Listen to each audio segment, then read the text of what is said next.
The village where I was born does not appear on most maps. If you drive north long enough, beyond the paved roads and dying cell towers, you eventually reach a forest so dense that sunlight struggles to touch the ground. Beyond that forest lies a swamp, and beyond that swamp sits a cluster of old wooden houses surrounded by silence. That silence is the first thing people notice. Not the cold, not the trees, not the endless fog that crawls from the marsh every evening. The silence. Animals avoid the place. Birds rarely sing there. Even the wind seems reluctant to pass through. When I was a child, I never questioned it. Children accept strange things as normal. The silence was normal. The fog was normal. The locked shutters on every house were normal. And the rule was normal too. After midnight, if somebody knocks on your window, do not look. My grandmother taught me that rule before she taught me how to read. I remember asking her why. We were sitting beside the stove while snow battered the walls of the house. She stared into the fire for a long time before answering, because some things only exist when you notice them. At 7 years old, I had no idea what that meant. So I laughed. Grandmother didn't. Instead, she leaned closer. The fire reflected in her eyes. When you hear knocking, stay away from the glass. What if it's you? It won't be. What if it's Mom? It won't be. What if it's Dad? For a moment, her expression changed. Not fear. Something worse. Recognition. If it sounds like someone you love, she whispered, that means it's definitely not them. I never forgot those words. At the time, I thought she was trying to scare me. Years later, I would realize she wasn't trying to scare me. She was trying to protect me. The first person I remember losing was my uncle Victor. He was a hunter, the kind of man children believe is immortal. Nearly 2 meters tall, massive shoulders, hands hardened by decades in the wilderness. People trusted him more than the police, more than the priest, more than anyone. If something dangerous entered the forest, Victor dealt with it, which is why nobody took him seriously when he started talking about the visitor. It began in winter. Every morning he found footprints beneath his bedroom window. Large footprints, human-shaped, far too large to belong to any person. The tracks always appeared after midnight, always stopped beneath the window, always vanished before reaching the forest, as though whatever made them had stepped out of thin air or returned to it. At first, everyone assumed someone was playing a prank. Then Victor stopped sleeping. Dark circles appeared beneath his eyes. His hands shook. He started carrying a rifle everywhere, even inside his own house. One evening, my father asked him what was wrong. Victor looked toward the trees, then quietly said, "It talks to me."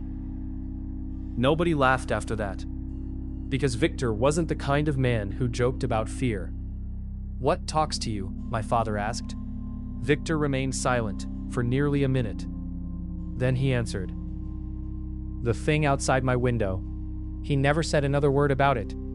3 days later, he disappeared. The villagers found his rifle near the marsh, his hunting knife, his hat, nothing else. No body, no blood, no signs of a struggle. Only footprints. The same enormous footprints, leading into the fog.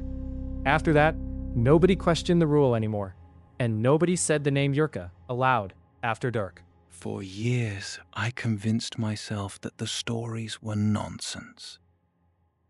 That was easy to do once I left the village. Cities have a way of killing old fears. The streets are bright. The nights are loud. There are always people nearby. Monsters belong to places where darkness still exists. And darkness is rare in a city. I moved away when I was 18, found work, built a life. Slowly, the village became nothing more than a distant memory, something I visited only during holidays, something I rarely thought about. Then the phone call came. It was late November.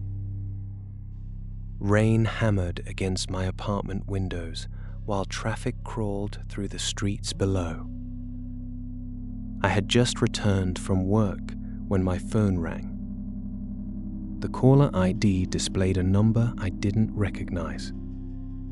I almost ignored it. Something made me answer. Hello? For several seconds there was only static. Then an old man's voice emerged, weak, breathless, uneasy. Alexei.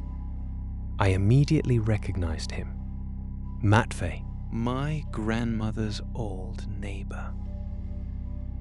The oldest man in the village. A man so ancient that nobody knew his actual age. Some people claimed he was 90. Others claimed he was well over 100.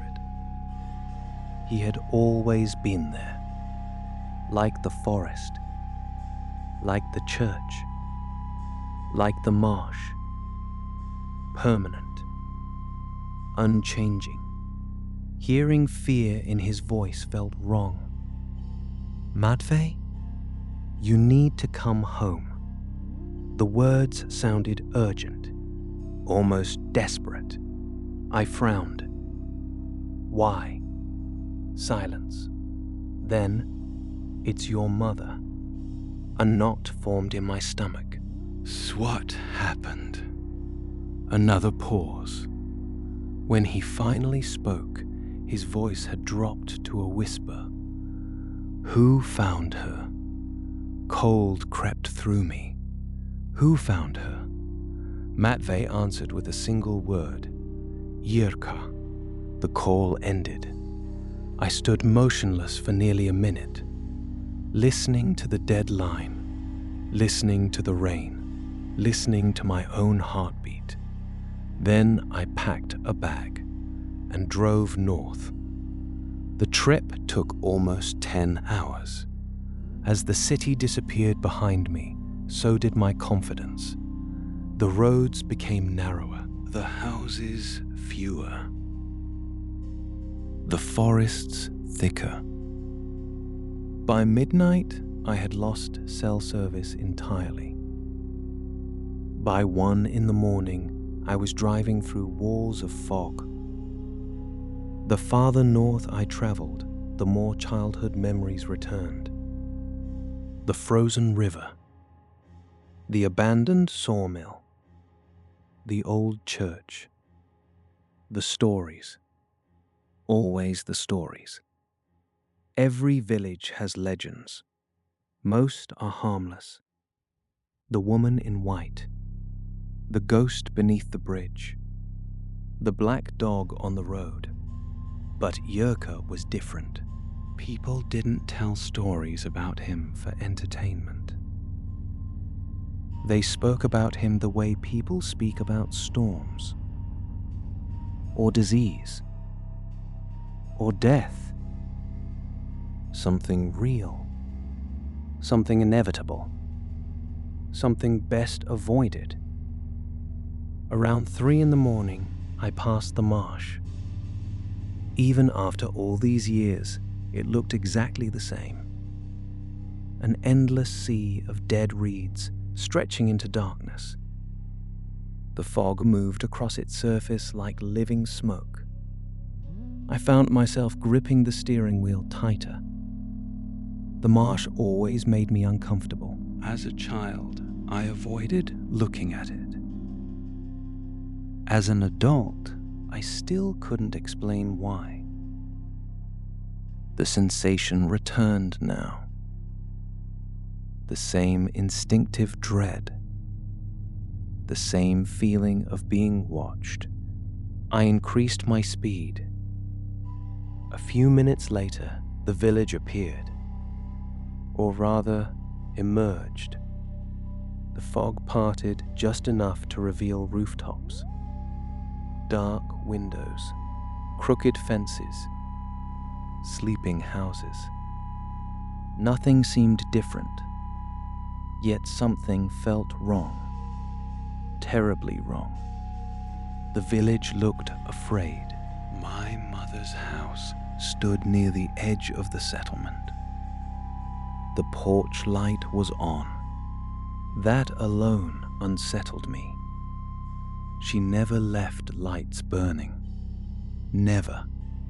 The front door opened before I reached it. My mother stood in the doorway. For a moment, I barely recognized her. She looked 20 years older. Her face was pale, her eyes sunken. Dark circles rested beneath them like bruises. Most disturbing of all, she looked exhausted. Not physically, spiritually, as if something had been draining her night after night. "Mom," she hugged me immediately. And for the first time since childhood, I felt her hands trembling. We stepped inside. We smelled exactly as I remembered. Say something random. Wood smoke. Tea. Old books. Yet even here, something felt different. The curtains were nailed shut. Every window covered with blankets. Every mirror hidden beneath cloth. I stared at the strange decorations. What happened here? She didn't answer. Instead, she asked a question. "Do you remember the rule?" My stomach tightened. What rule? For a second, she looked angry, then disappointed. The window rule. The room suddenly felt colder. I laughed nervously. An automatic reaction. A defense mechanism. "Mom, do you remember it?" Yes. Her eyes never left mine. Good. Silence filled the kitchen. Eventually, I asked the question I had been avoiding. What happened? For several moments, she simply sat there. Then she spoke. 3 weeks ago, I heard knocking. The first night, she ignored it. A branch scraping against glass. An animal. The wind. There were countless explanations. The second night, she heard it again. 3 knocks. 3 knocks. Always 3. Never more. Never less. The third night came a voice. My father. My dead for 7 years. Speaking from outside her bedroom window. Speaking from outside her bedroom window. Then she woke up. And the voice continued, calling her name, asking her to look outside, begging her to open the curtain. Night after night, always at 3 in the morning. Always the same voice, always the same request. Look at me. I wanted to interrupt, to offer a rational explanation. Grief, stress, loneliness. But something in her eyes stopped me. She genuinely believed every word. And fear like that is difficult to fake. What happened after that? My mother hesitated, then lowered her gaze. I looked. The room became silent. I suddenly understood why Matvey sounded terrified. She had broken the rule, the one rule, the only rule. What did you see? Her hands tightened around the teacup. For several seconds, she couldn't answer. When she finally spoke, her voice shook. At first, I thought it was your father. A chill ran through me. At first, she nodded. The face was his. I swallowed. And then, the eyes weren't. The cup rattled against the table. The eyes were black, not dark, not shadowed, black, completely black. No whites, no pupils, Nothing. Just darkness. I didn't know what to say. I didn't know what to believe. Part of me still fought against the story, still searched for logic, hallucinations, sleep deprivation, anything. Yet another part remembered childhood winters, remembered the fear in old villagers' voices, remembered Uncle Victor, remembered the footprints. What happened after you saw it? She stared toward the covered window. What it smiled. A shiver traveled down my spine. It knew I recognized it. The room felt colder. Much colder. Much colder. Then she added something that frightened me more than anything else she'd said. It hasn't left. That evening, I visited Matvey. The old man lived alone near the edge of the village. His house looked as though it had survived several centuries by sheer stubbornness. The porch sagged. The roof leaned. The windows rattled in the wind. Yet somehow the building remained standing. Matvey answered after my third knock. He looked terrible. Thinner than I remembered. Older. Far older. His eyes immediately searched the darkness behind me before allowing me inside. The door locked the second I entered. 3 locks, one after another. Click, click, click. Only then did he relax slightly. You came. You said Yrka found my mother. The old man nodded. I hoped I was wrong. What is happening? He studied me for several moments, as if deciding whether I was ready to hear the answer. Finally he spoke. He's hunting again. The words landed heavily. Hunting? That's what he does. I sat across from him. Outside, the wind moaned through the trees. For a while, neither of us spoke. Then Matvey leaned forward. Tell me something. What? Did you hear knocking? I hesitated, then nodded. His face lost all color. When? Last night. The old man closed his eyes, as though hearing confirmation of something he already feared. Did you look? No. A long breath escaped him. Good. Then he opened his eyes, and for the first time, I saw genuine terror in them. Because if Yrka has started calling your name, he paused, listening to something beyond the walls, something only he seemed able to hear. Then he finished the sentence. It means he's already chosen you. Outside, somewhere beyond the frozen village, something knocked. 3 slow knocks, not on a door, not on a wall, but on glass. I didn't sleep that night. Not because I was afraid. At least, that's what I kept telling myself. The truth was simpler. Something deep inside me knew the knocking would return. And it did. At exactly 3 o'clock in the morning. Knock, knock, knock. The sound came from the living room window. Slow, deliberate, patient. I sat frozen in the darkness. The house was silent, except for the ticking of the old clock. My mother remained asleep upstairs. Or at least I hoped she was asleep. I listened carefully. No footsteps, no movement, just the sound of someone standing outside, waiting. The knocking came again. 3 knocks, nothing more, nothing less. Then silence. Minutes passed. 5, 10, 15. I almost convinced myself it had left. Then I heard breathing, a long inhale, directly beyond the glass. I nearly dropped the flashlight. The sound wasn't human. It was too deep, too slow, as though enormous lungs were drawing air into a body much larger than a man. The breathing continued, steady, calm, patient, the way a predator waits beside a trap. Then came the voice, Alexei. I closed my eyes.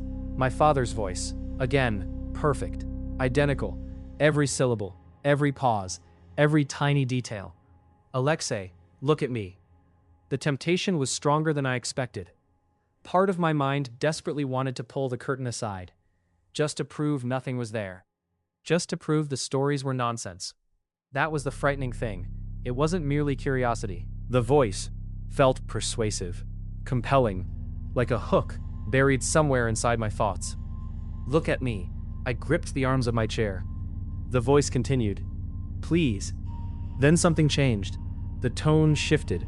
The warmth disappeared. The imitation cracked. For a brief moment, another voice emerged beneath it. Something deeper, something ancient, something wrong. Look.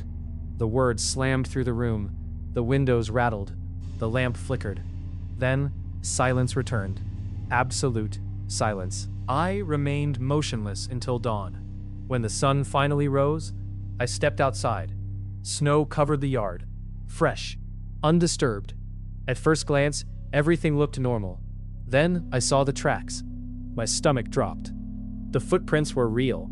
Not stories, not exaggerations, real. Each print measured nearly 20 inches long, deep enough to sink through packed snow. Human in shape, yet horribly distorted. The toes appeared too long, the heel too narrow, like a poor imitation of a human foot. I followed the tracks around the house. The pattern made no sense. The creature had circled the building several times, stopping beneath every window. Every single one. As if checking each room. Looking for something. Looking for someone. Then I noticed something that chilled me even more. The footprints ended beneath my bedroom window. Not my mother's.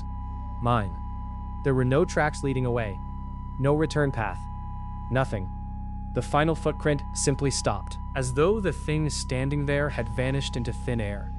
I stood frozen for several seconds. Then a voice behind me nearly made me jump. You saw them. Matvey. The old man stood near the fence. His face looked grim. I nodded. They're real. Of course they're real. He didn't sound surprised. He sounded tired, as though he'd had this conversation many times before. How long has this been happening? Hundreds of years. Matvey led me to his house after breakfast. The entire walk he remained silent.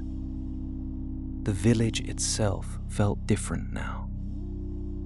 Vehentilous walk. Watching. Curtains twitched behind windows. People stared from doorways. Nobody smiled. Nobody waved. Everyone looked exhausted. Everyone looked afraid, as if they were waiting for something terrible to happen.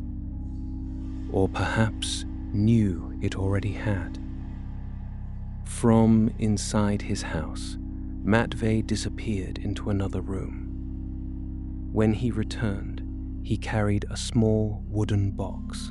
The box looked ancient.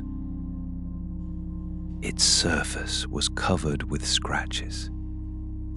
The hinges were rusted.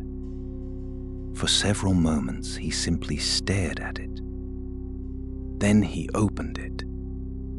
Inside lay a journal. The leather cover had nearly fallen apart.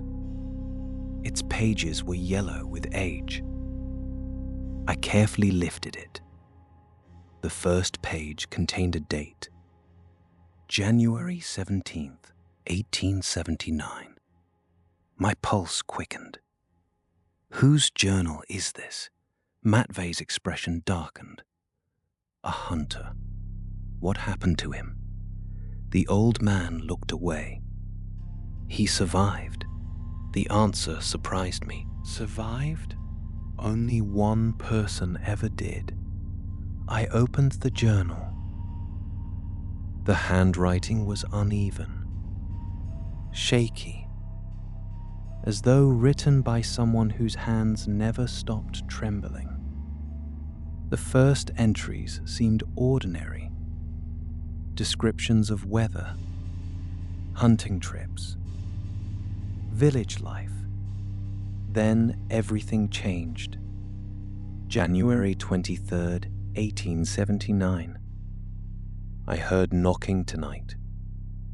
3 times. Exactly 3. When I opened the door, nobody was there. The dogs refused to leave the house. Something watches from the marsh. January 25th. The knocking moved to the window. I hear it every night. The voice sounds like my wife. But my wife died 12 years ago. January 28th. The tracks returned, larger than before. Whatever makes them walks like a man, but it is not a man.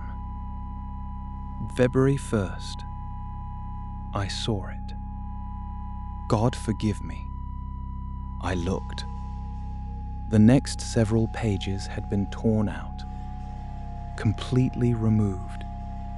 Only ragged edges remained. I frowned.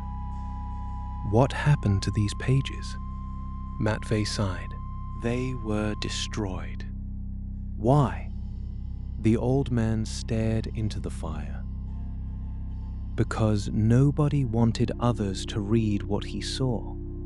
A cold sensation settled in my chest.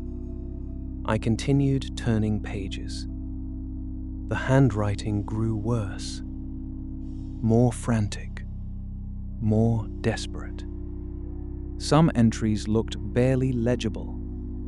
Others were written across entire pages, as though the author feared running out of space. Then I reached the final section. The last surviving entries. February 9th. It is not hunting people. I was wrong. The missing villagers are not dead. I pray death found them first. February 10th. I followed the tracks into the marsh. God help me. God help me. I followed them. February 11th. The faces. The faces. The faces. The faces. February 12th. It wears them. I stared at the page. My heartbeat accelerated. The final entry continued. The thing from the marsh wears the faces of the dead. Not their skin. Not masks. Their faces. They move beneath its flesh. I saw my brother. I saw my wife. I saw my daughter. All of them staring from inside it. All of them alive. All of them screaming. I slowly lowered the journal. The room felt colder than before. What does that mean? Matvey's face had become pale. Nobody knows. You said he survived. He did. Then what happened? The old man remained silent. For several seconds. Then he answered. He begged the villagers to kill him. The words hung heavily in the room. I swallowed. What? He said Yrka followed him home. My mouth felt dry. What happened then? Matvey looked toward the window. His expression was distant, haunted. He locked himself inside his house. The old man paused. The next morning, everyone found the door open. And there was nobody inside. I stared at him. No body. Matvey slowly shook his head. No body. Outside, the wind rattled the glass. For a brief moment, I thought I heard something else. A faint sound, almost too quiet to notice. 3 distant knocks, coming from somewhere far beyond the village, somewhere deep inside the frozen marsh, and suddenly I understood something. Yrka wasn't wandering through the village. It was coming from somewhere. A place. A nest. A home. And if the journal was telling the truth, something far worse than death was waiting there. I couldn't stop thinking about the journal. For the rest of the day, every sentence replayed inside my head. The missing villagers are not dead. It wears them. The faces. The faces. The faces. The faces. The rational part of my mind rejected everything I had read. The hunter had lived more than a century ago. People were superstitious then. Fear could make a person imagine impossible things. At least that was what I told myself. The problem was that logic had begun losing ground. The footprints were real. The knocking was real. The voice was real. And no matter how hard I searched for explanations, none of them fit. That evening, snow began falling again. Heavy snow. The kind that erased roads and buried fences. By sunset, the village looked isolated from the rest of the world. A tiny island surrounded by darkness. As night approached, I noticed something strange. The villagers were preparing. Not for a storm. Not for something else. Every window was covered before dusk. Candles were placed near doorways. Small wooden crosses appeared above entrances. People moved quickly, avoiding conversation, avoiding eye contact. Sickened, one old woman crossed herself when she saw me. Another quietly whispered, "Stay inside tonight." I wanted to ask why, but she hurried away before I could speak. At around 9 o'clock, there was a knock at our door. Not the midnight visitor. Not the midnight visitor. I opened it to find Matvey standing outside. Snow covered his shoulders. His face looked grim. "Come with me." "Where?" "The church." I frowned. "The church. Father Mikhail wants to speak with you." The name surprised me. The priest rarely involved himself in village matters. In fact, he rarely left the church at all. If he wanted to speak with me, something serious was happening. I grabbed my coat and followed. The church sat at the highest point in the village. An old wooden building overlooking the marsh. As children, we avoided it after sunset. The place always felt wrong. Say something. Too quiet. Too isolated. Too old. The structure had survived fires, wars, and storms. Nobody knew exactly how old it was. Some claimed 200 years. Some claimed much longer. The closer we got, the colder the air seemed. Snow crunched beneath our boots. The village lights disappeared behind us. Soon only darkness remained. Snow crunched beneath our boots. The marsh fog.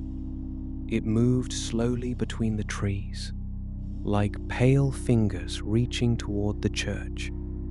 I hated it. Every instinct told me to turn back. Sai kept walking.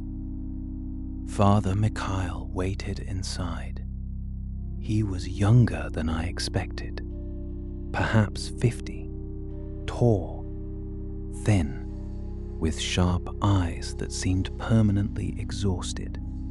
Several candles burned beside him. The church itself was empty.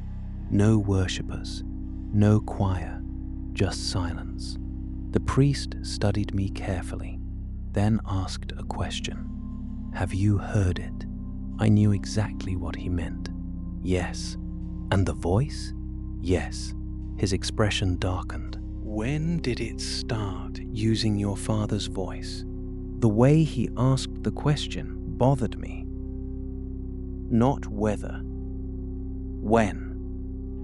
As if he already knew. As soon as I arrived, Father Mikhail exchanged a glance with Matvey.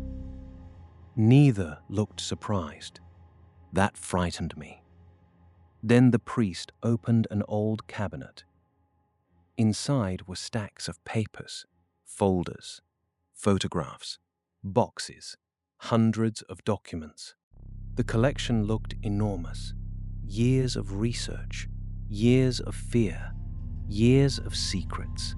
What is all this? I asked. The priest carefully removed a folder. Records. Records of what?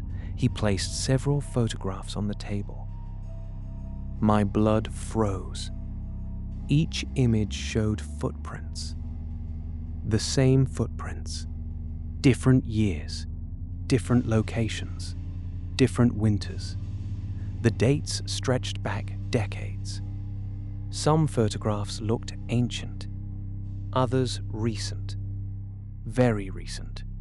The newest one had been taken only 4 days ago, outside my mother's house. There have been disappearances for over 150 years, Father Mikhail said.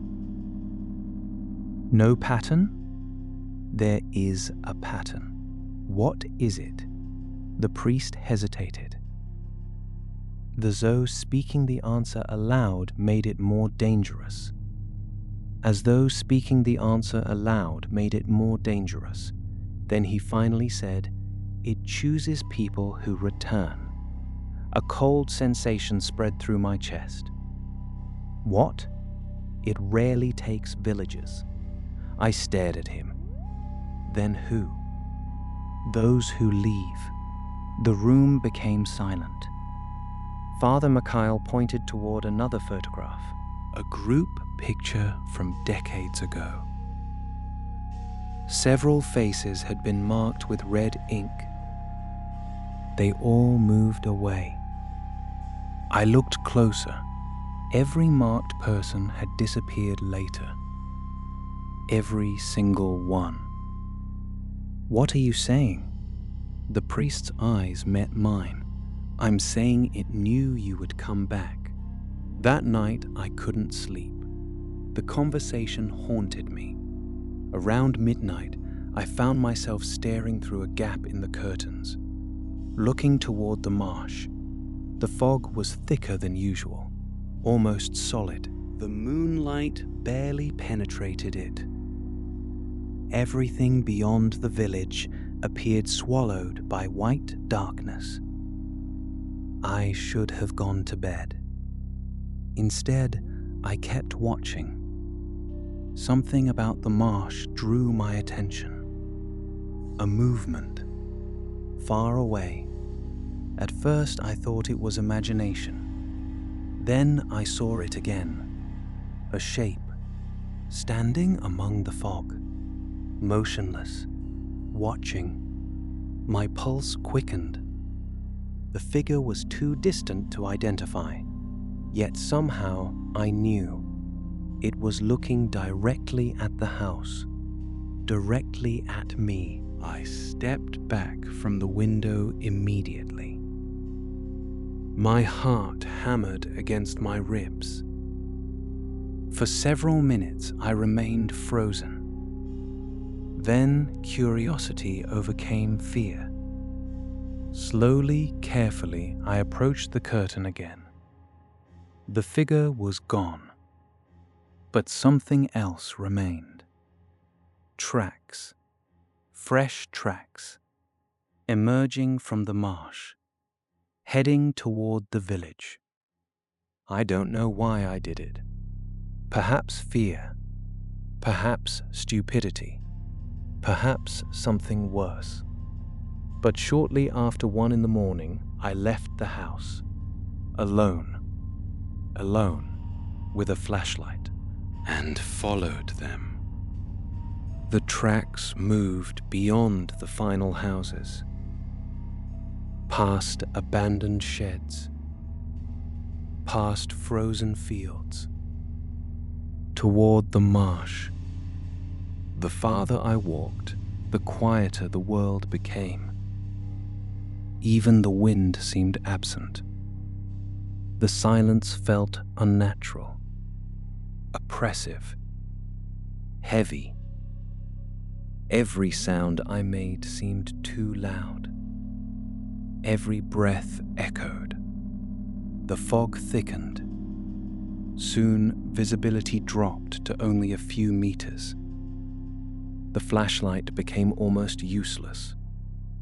Then I noticed something strange. The tracks weren't alone. Smaller footprints appeared beside them. Human footprints. Dozens of them. Maybe hundreds. All moving in the same direction. Toward the heart of the marsh. Toward something waiting inside it. A terrible realization struck me. Some of the prints looked old. Very old. As if people had been walking this path for years. Decades. Maybe longer. My stomach tightened. I should have turned back. I knew that. Instead, I continued forward. The marsh opened suddenly. A clearing hidden beneath the fog. The flashlight beam swept across dead reeds and frozen water. Then landed on something standing ahead. I froze. It looked like a person. Tall. Motionless. Facing away from me. For one hopeful second, I thought it might be another villager. Then the light revealed its face. Or rather, its faces. My breath caught in my throat. Human faces protruded from its body. Not attached. Embedded. Half visible beneath pale skin. Men. Women. Children. Dozens of them. Eyes open, mouths frozen in silent screams. I staggered backward. The thing slowly turned, and among those faces, I recognized one. Uncle Victor. His eyes moved, his lips trembled, and for the briefest moment, I think he looked directly at me. Then every face smiled at once, and something enormous began moving inside the fog behind them. Something much larger than a human being. Something finally coming out of the marsh. For several seconds, I couldn't move, couldn't breathe, couldn't think. The thing standing in the clearing shouldn't have existed. Every instinct in my body screamed that what I was seeing was impossible. Human faces protruded from its flesh. Not attached, not hanging, growing, as though they had been swallowed and trapped beneath its skin. Some looked old, others looked fresh, some were twisted in agony, others stared blankly into nothing, but all of them were alive. Their lips twitched, and every one of them seemed aware of me. The beam of my flashlight trembled violently. Then I saw Uncle Victor. There was no mistake. The beard, the scar above his left eyebrow, the shape of his face. It was him, or at least part of him. His eyes shifted toward mine. His mouth opened. At first, no sound emerged. Then something escaped, a whisper, weak, broken, almost impossible to hear. Run. The flashlight slipped from my hand. The beam spun wildly across the clearing. And that's when I noticed the shadow behind the creature. Something enormous stood within the fog, watching, waiting. Its outline shifted constantly, sometimes tall and thin, sometimes bent and crooked, sometimes almost human, but never fully, never completely. The fog itself seemed to cling to it, as though reality refused to decide what it was. Then the thing took a step forward. The ground shook beneath my feet. I ran. Branches whipped across my face. I stumbled repeatedly, nearly fell twice, yet somehow I kept moving. Behind me, I heard nothing. No footsteps, no pursuit, no breathing, nothing. And somehow that terrified me more. Predators make noise. Predators chase. Predators hunt. Whatever lived in the marsh didn't need to. It already knew where I was. It already knew where I lived. It already knew my name. By the time I reached the village, my lungs felt ready to burst. Its bell tower rising above the darkness. Without thinking, I ran toward it. The front door was unlocked. I threw myself inside, then slammed it shut. The silence that followed felt unreal. I stood there, gasping for air, listening, waiting. Nothing. No knocking, no scratching, no footsteps outside.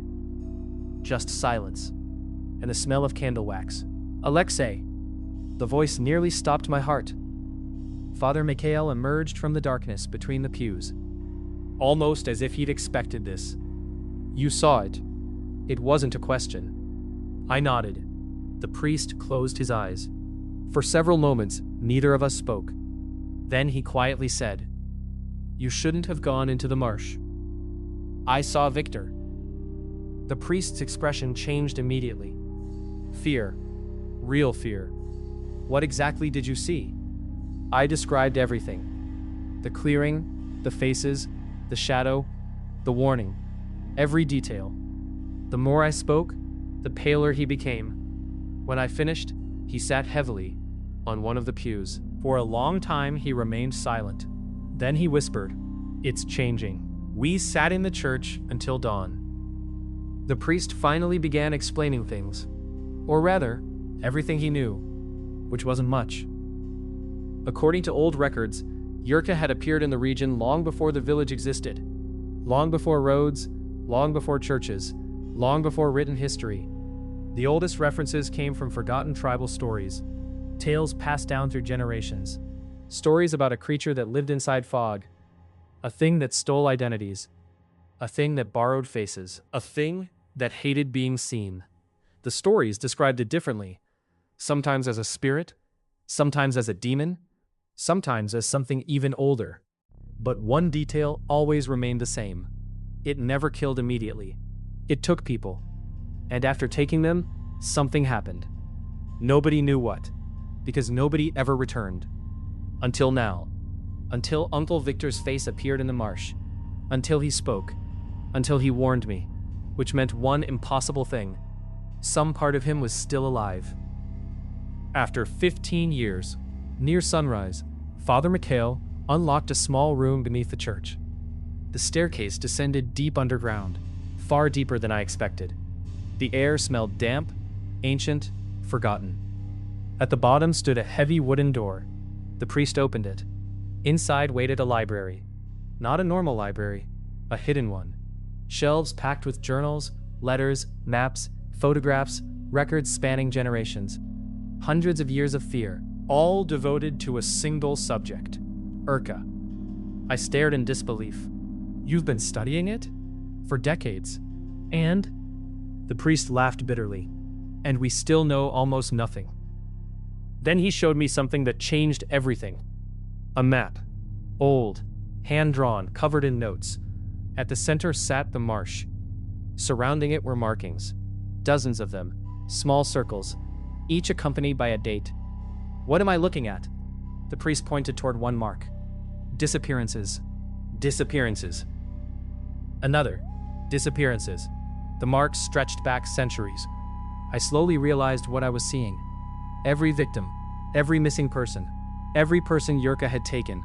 The circles formed a pattern, a spiral, leading deeper and deeper into the marsh, toward a single location, a place near the center, a place no one had ever reached. The priest tapped the center point. We believe that's where it lives. A chill ran through me. You've never gone there? His answer came immediately. No. Why?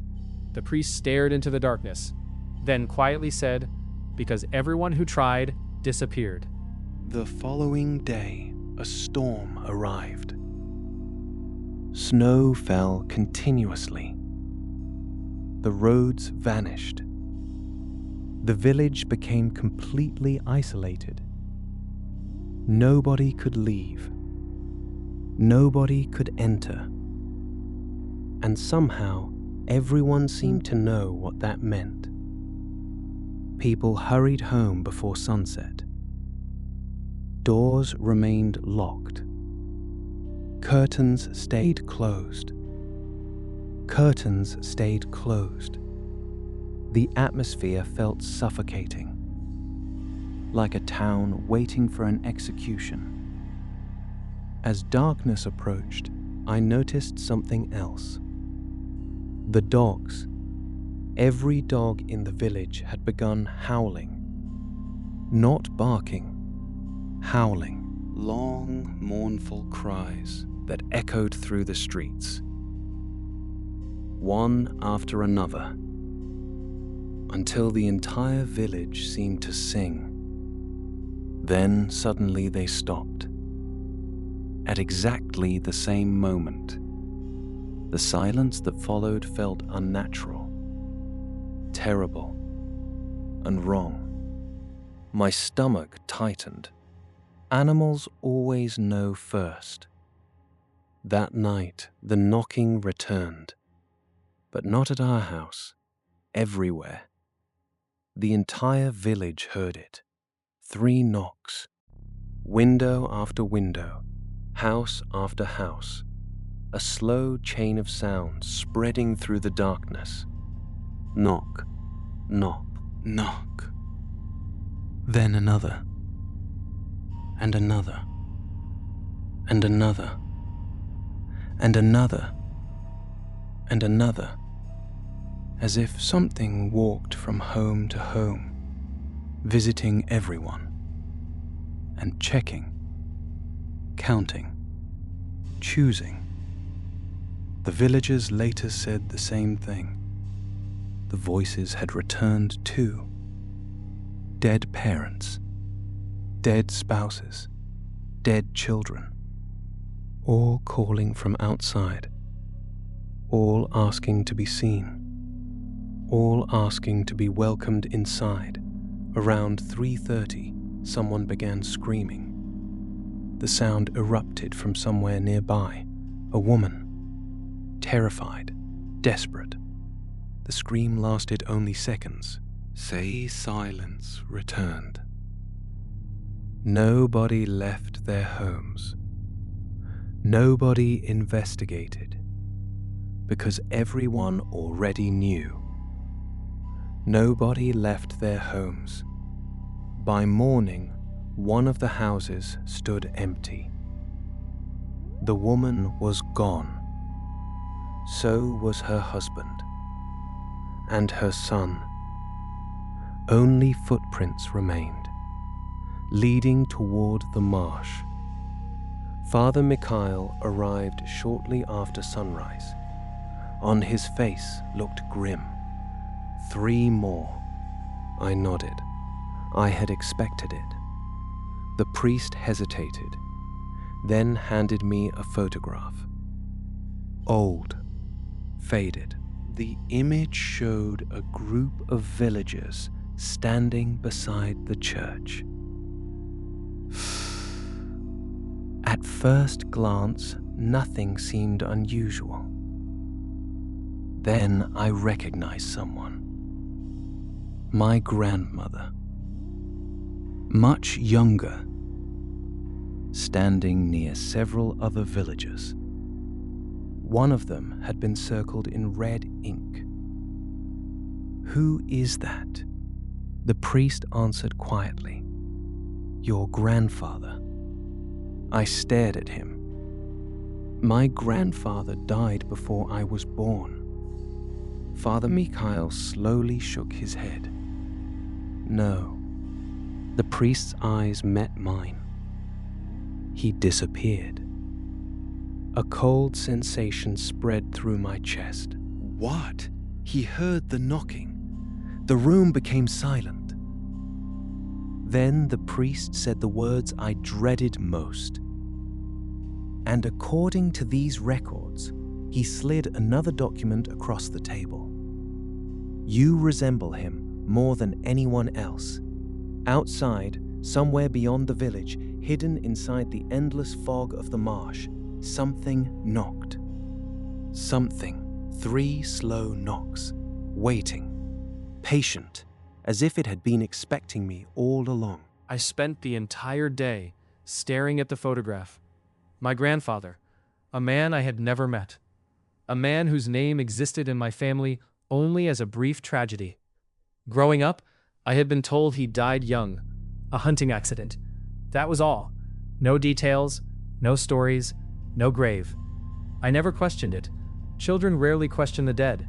Now I understood why nobody talked about him. Because nobody knew what happened. Or perhaps they knew too much. The storm worsened throughout the afternoon.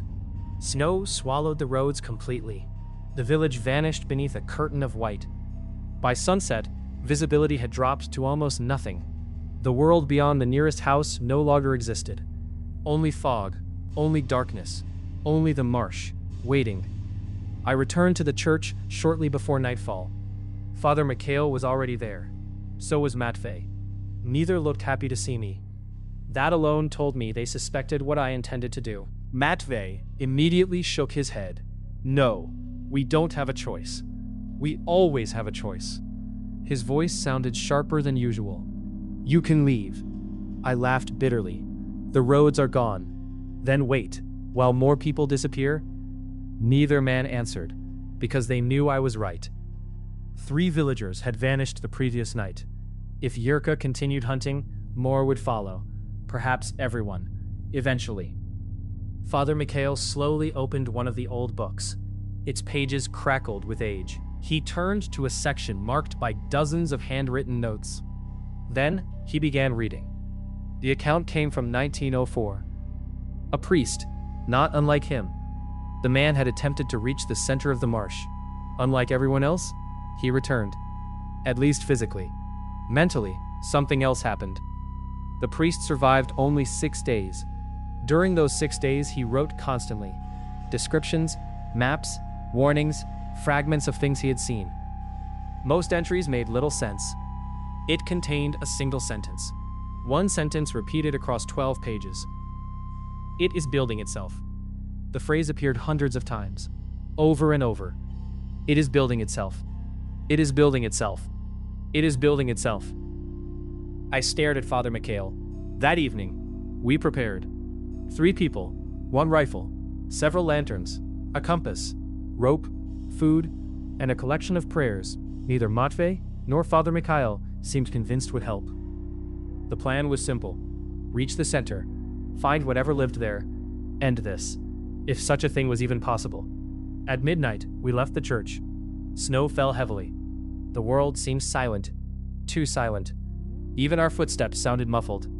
The village disappeared behind us within minutes. Soon, only fog remained, thick, endless, alive. The deeper we traveled into the marsh, the stranger the landscape became. Trees emerged from the mist like skeletal giants. Frozen pools reflected distorted versions of the moon. Shapes appeared at the edges of our lantern light, then vanished. Several times I thought I saw people standing among the reeds, watching, waiting. But whenever I focused on them, they disappeared. Around 1 in the morning, we discovered the first body. It lay partially buried beneath snow, face down. Motionless. For a moment, my heart leapt. A victim. Proof. Answers. Then the figure moved, slowly, weakly. Its head turned toward us. I nearly dropped the lantern. The man looked familiar. Very familiar. It took several seconds to understand why. Then realization struck. The old photograph. The face before me belonged to my grandfather, exactly as he appeared 70 years earlier. Not dead, unchanged. His lips trembled. A whisper escaped. Don't go. The lantern shook violently in my hands. My mind rejected what my eyes saw. This wasn't possible. Nothing about this was possible. Yet there he was, breathing, alive, 70 years after his disappearance. His eyes met mine, and I saw absolute terror inside them. Not fear for himself, fear for us. Then something happened beneath the snow. Movement, a ripple, as though the ground itself had inhaled. My grandfather's expression changed instantly. Panic, pure panic. Run! The earth exploded. Hands erupted from beneath the marsh. Hundreds of them. Human hands, rotting hands, pale hands, skeletal hands.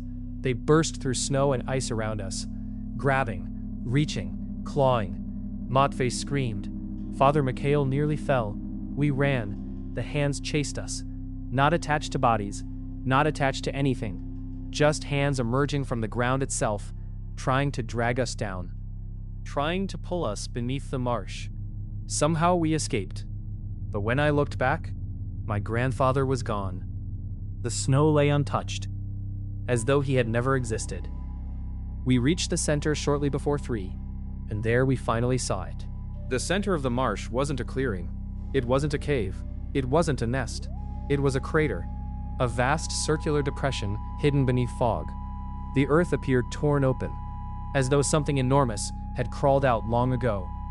At the center stood a structure, if it could be called that. My mind struggled to understand what I was seeing. At first it resembled a tower, then a tree, then a mountain of flesh. Every time I looked, its shape changed. The structure seemed built from bodies, thousands of bodies, layered together, merged together, fused together. Faces covered its surface, endless faces, men, women, children, some ancient, some recent, all alive, all conscious. Their eyes moved, their mouths whispered, their expressions shifted constantly. The sight shattered something inside me. This wasn't a creature. It wasn't feeding.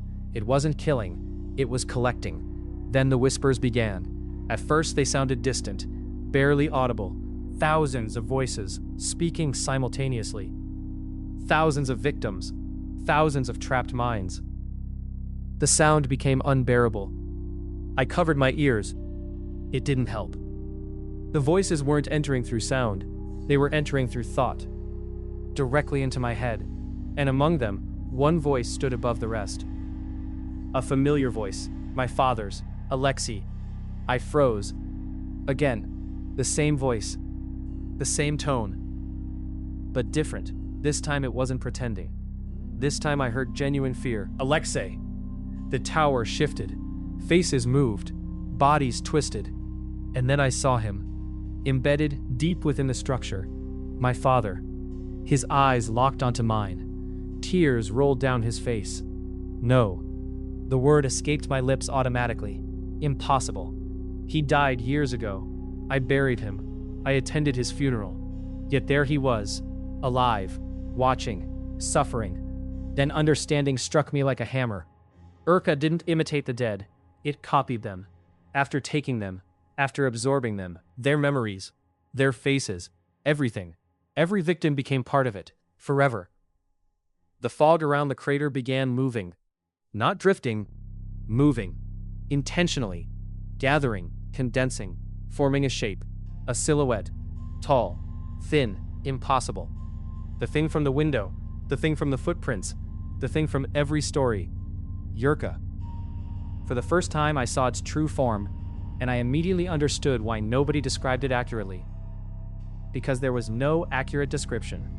Its body changed constantly. Faces emerged and vanished beneath translucent skin. Limbs stretched and shortened, bones shifted visibly beneath flesh.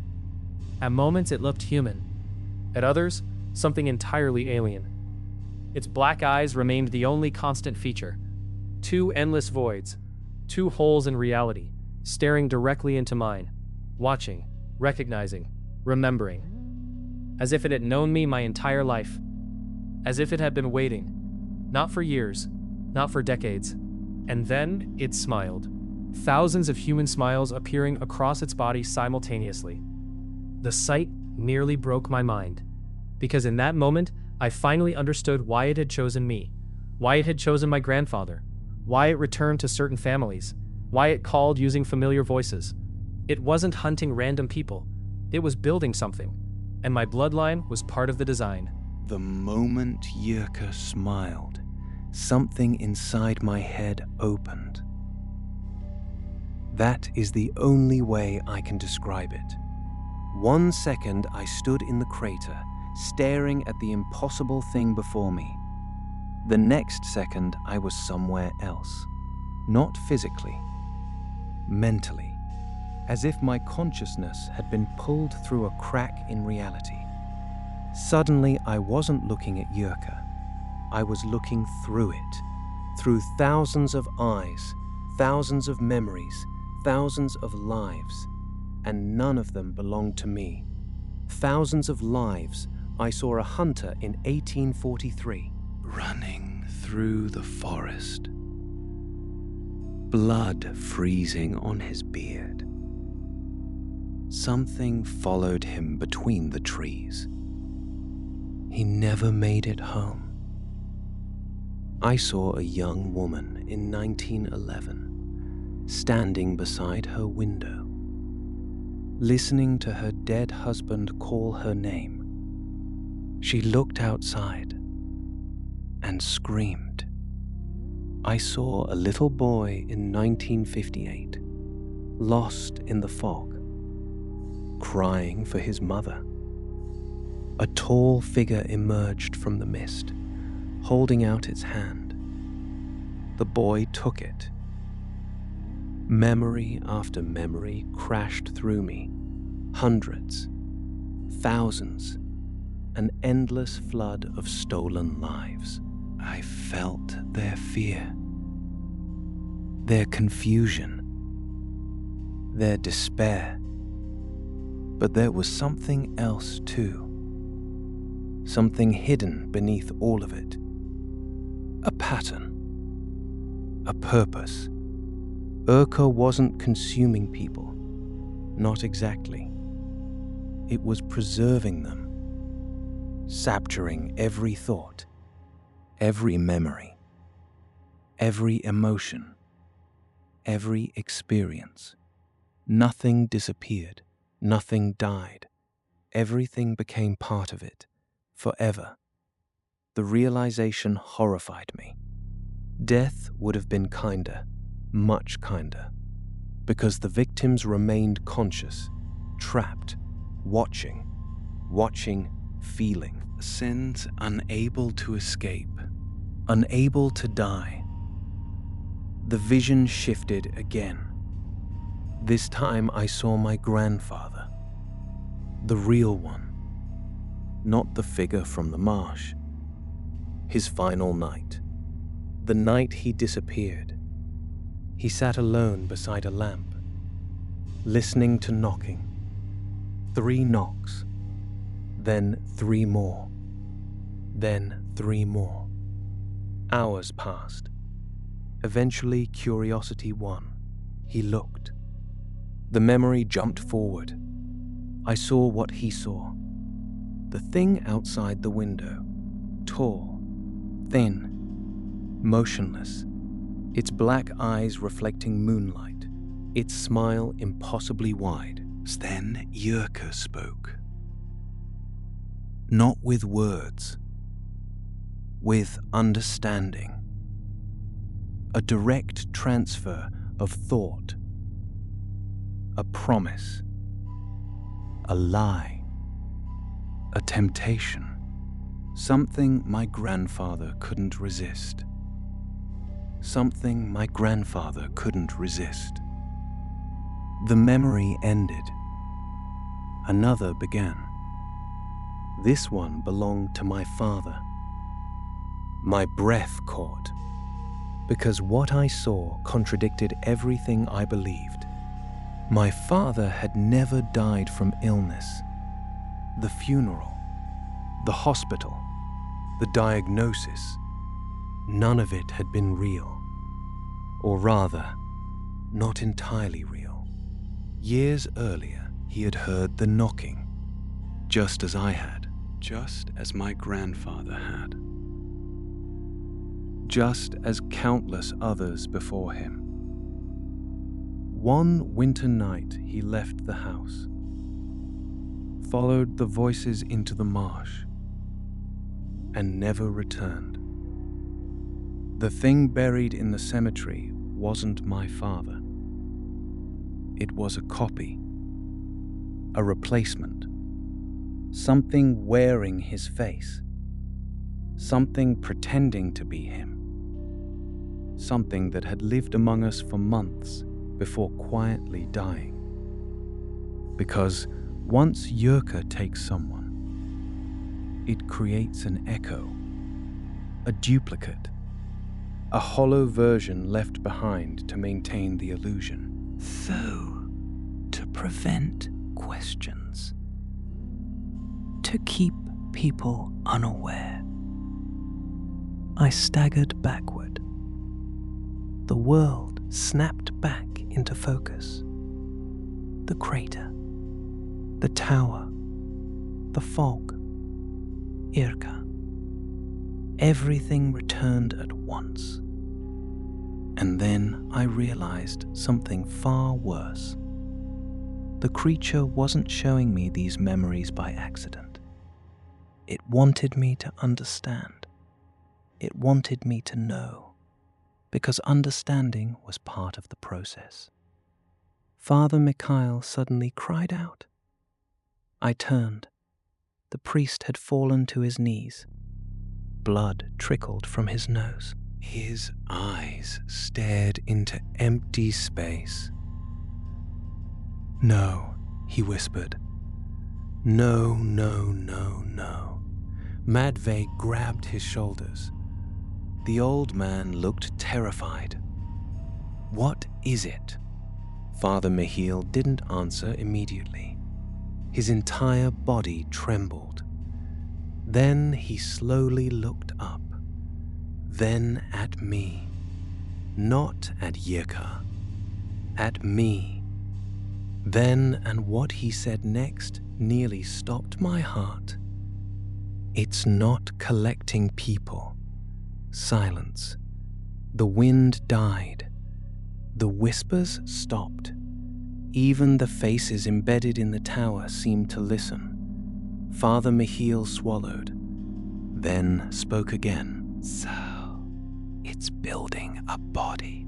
For several seconds, nobody moved. Nobody spoke. The words echoed through the crater. Building a body.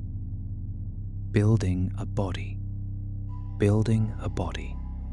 Suddenly, the journal entry from 1904 made sense. The priest. The warning. The repeated sentence. It is building itself. The faces. The disappearances. The generations of victims. Everything pointed toward a single horrifying truth. Yrka wasn't complete. It never had been. For centuries, it had been gathering pieces, memories, identities, consciousness, lives. Layer upon layer. Person after person. Generation after generation. Building something larger. Something capable of existing fully in our world. And my family was connected to it. Not randomly, not accidentally, intentionally, for generations. The black eyes fixed on me, and then I understood why. Because my bloodline carried something unique, something Yrka needed. Not my body, not my memories. Something older, something inherited, something passed from father to son, something after generation after generation. A fragment, a missing piece, the final piece. The creature took a step forward. The entire crater trembled. The faces twisted across its body.